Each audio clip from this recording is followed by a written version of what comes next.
I'd like to acknowledge that we are on the unceded traditional territories of the Musqueam, Squamish, and Tsleil-Waututh peoples. We're so honored to be on these lands today, in the country of Canada, on the planet of Earth, in the galaxy of the Milky Way. Tonight, we're taking you beyond our galaxy into the science fiction imaginations of the man of the hour, Guy Immega.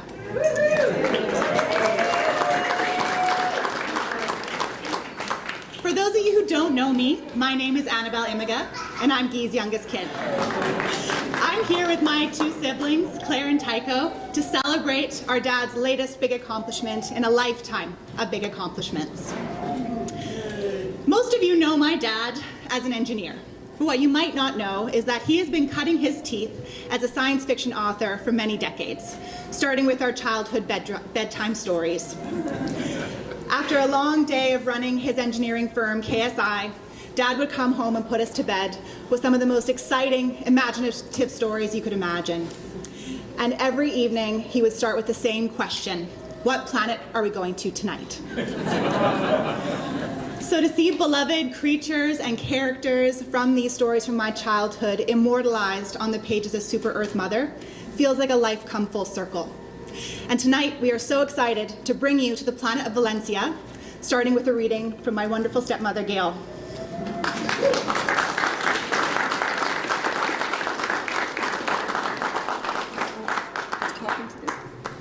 Can you hear me? Is that okay? So I just want to start by saying that, on a Sunday morning last January, I came home from walking the dog, and Guy was sitting at his desk in front of his computer with a very grave look on his face. And he said, "Sit down, we have to talk." Are we getting a divorce? And he said, "Read this." And Brian Hades, who I hope is watching us on live stream, had emailed Guy and said, "I love your book, I want to publish it." So Guy needed me to pinch him.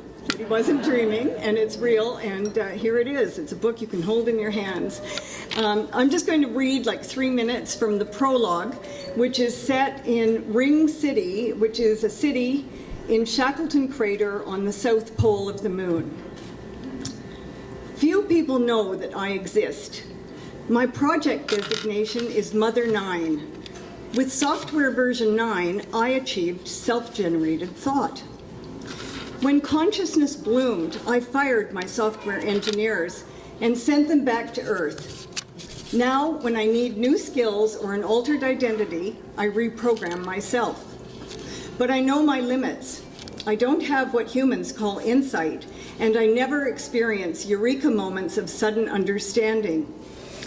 My strength is rapid analysis of myriad facts that I never forget. I displayed an image of the unfinished starship in a remote lava tube on the moon. I'd already decided its destination.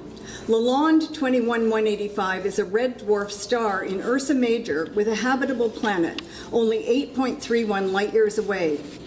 That's the mothership, I put on a proud voice. I'll be its captain for 20,000 years. I'm programmed to conceive and nurture humans on an exoplanet.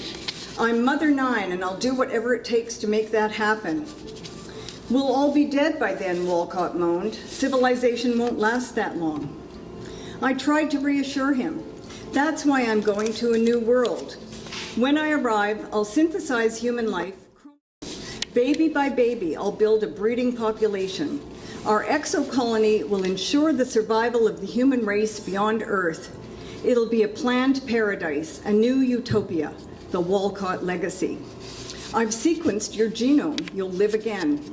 Walcott grimaced. You'll copy my DNA on a new world? I'll use as much as possible with added features to help you survive. Your genome will be part of a founding population of humans on a distant planet. Synthetic DNA will give your genes perpetual life. Well, if I'll live forever, then I'm ready to die. The corners of his lips twitched upward, a last vestige of ironic wit. Before he could change his mind, I pumped anandamide into his jugular vein to give him chemical courage. Clack! Walcott slammed the kill button with surprising force. His heart turbine slowed while the endocannabinoid coursed through his body. He smiled for the first time in a decade, showing perfect teeth in a time-ravaged face. His eyes closed and his arm drifted down as if underwater. Then the heart turbine stopped and his EEG flatlined. I watched the nurse bots lower his limp corpse into the plasma furnace. The ion arc broiled his body and vaporized his metallic heart, venting the gas to space. Not a molecule of Walcott remained in Ring City. I'll let the world believe that Walcott still lives, sustained by low lunar gravity and longevity treatments. I'll use his animation as the public face of moon management. I'll finish the mothership. When it's ready, I'll take humanity to a far star. That's what Walcott wanted.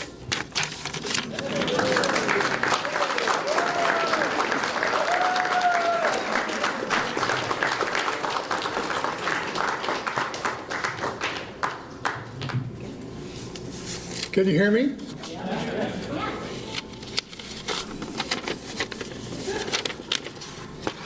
Thank you all for coming. I'm so gratified, so honored that you would come to this book launch. Many have come from far away, but everyone is welcome. Thank you so much for coming. I want to start with a quotation from Stephen Hawking. He said, "I don't think we'll survive another 1,000 years without escaping beyond our fragile planet." Problem is, where can we go? There's no place in our solar system that's very good. You don't want to go to Mars. There's no air, there's radiation, there's poisonous dust. You don't want to go to Venus. It's so hot on the surface it melts lead. Mercury will boil your blood. Saturn's moons, you'll freeze to death.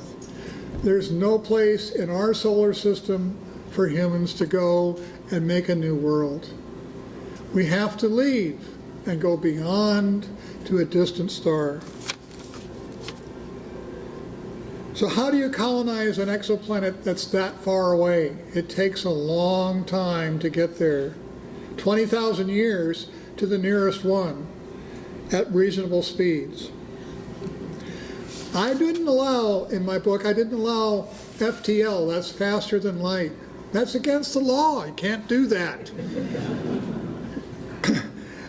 We don't use cryosleep, humans that are asleep for 20,000 years, I don't believe in it.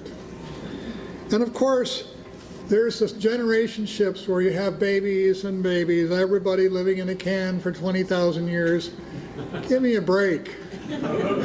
Will those kids want to be doing that for 20,000 years? I doubt it. Besides which, humans will need to be modified to survive on an exoplanet. Earthbound humans aren't suited necessarily for the next place to live. In the book, of course, Valencia has heavier gravity than Earth. So how do I do this? How do I take people to a far star? I had to invent a new way to do it. Artificial intelligence, which by the way, fortuitously is probably why the book was published. I'm a frequent user of ChatGPT. Artificial intelligence is really a big deal today.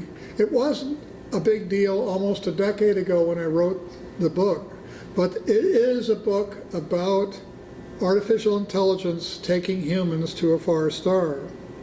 And she will take with her a DNA library and artificial wombs. And there's more detail in the book. You've got to read the book if you want to find out really how to do this. This is just a teaser. So the question is, can an AI mother 9, provide the love necessary to raise a child? Is she human enough? And will GMO humans, genetically modified humans, really be human? We don't know. You got to read the book to find out. So, the book I'm proud of for a number of reasons, but I want to call attention to world building. In science fiction, we don't get to just populate a known city. We have to build a whole new world. And I've done some world building both on the moon and on the planet Valencia. It's a strange new world. And it's peopled, not peopled, but occupied by many alien creatures, many of which are a little creepy and a little dangerous. But if you were lost in the Canadian wilderness with grizzly bears, it's equally dangerous. Wandering around the wilderness is not something for the faint of heart, but these poor colonists have to do that. So there are many alien creatures, some of them perhaps intelligent. And Mother Nine's there to shepherd them, to help them survive. But the problem is she's been damaged in this 20,000-year journey by a gamma ray burst that happens to wipe out life on Earth. She's the last remaining remnant of human civilization. And she's unreliable. She's a little crazy. She's not something that you want to mess with, but she's the only thing that they have. So she is trying to help them survive, but she's ruthless, she's amoral, and she's difficult. So how did I come to write this novel? It took 4 years. It's crazy to write a novel. I don't recommend it. I spent 4 hours a day for 4 years and finished the manuscript, and I thought, gee, this is really good. And nobody wanted to read it. I submitted it various places. They didn't reject it. They didn't respond. I have no idea if anybody even looked at it. It's a very difficult thing to sell a book if you're an unknown author. But I got lucky because ChatGPT burst upon the scene. AI is now a thing. Everybody is worried, everybody's thrilled, everybody's terrified. And my book is an AI book, but this time it's not destroying humanity, as in Mission Impossible, as in HAL 9000. It is saving humanity. So it's a little flip on that theme. And so Edge Books, Brian Hades, accepted the manuscript, and here we are. And I'm so happy that it happened. I have to mention one more thing. Edge Publishing commissioned the book cover. And you see the book cover on this poster, and of course it's on the cover of whatever copy of the book you have. That piece of art was conceived by a man named David Willicombe in Calgary, and he made some sketches. But then a bit of magic happened, and he put these sketches into Midjourney, which is an artificial intelligence that makes drawings and paintings. And this is the result. This is an artificial intelligence book cover about an AI that colonizes the world. So it's the best book cover I've ever seen for a science fiction novel. Now I'm saying that because I believe it, but you can just decide for yourself. And the book cover draws you in my opinion. You look and you see this baby, and that baby is looking out, and she's not trusting, and she's with that nanny bot, and you wonder, what's going to happen to her? How will she survive in an alien wilderness? Read the book and find out. I want to conclude by saying that there are 40 billion habitable worlds in our Milky Way alone. Now that's a calculation. Well, I'll quibble. It may be 30 billion, it may be 50 billion, who knows? But there are lots of places for us to go. But they're far, far away. But they're in our Milky Way. So we could do this. Everything in this novel, the science in the novel is carefully researched. It's possible to do this. Probable? Maybe not. Possible? Think about it. Thank you very much.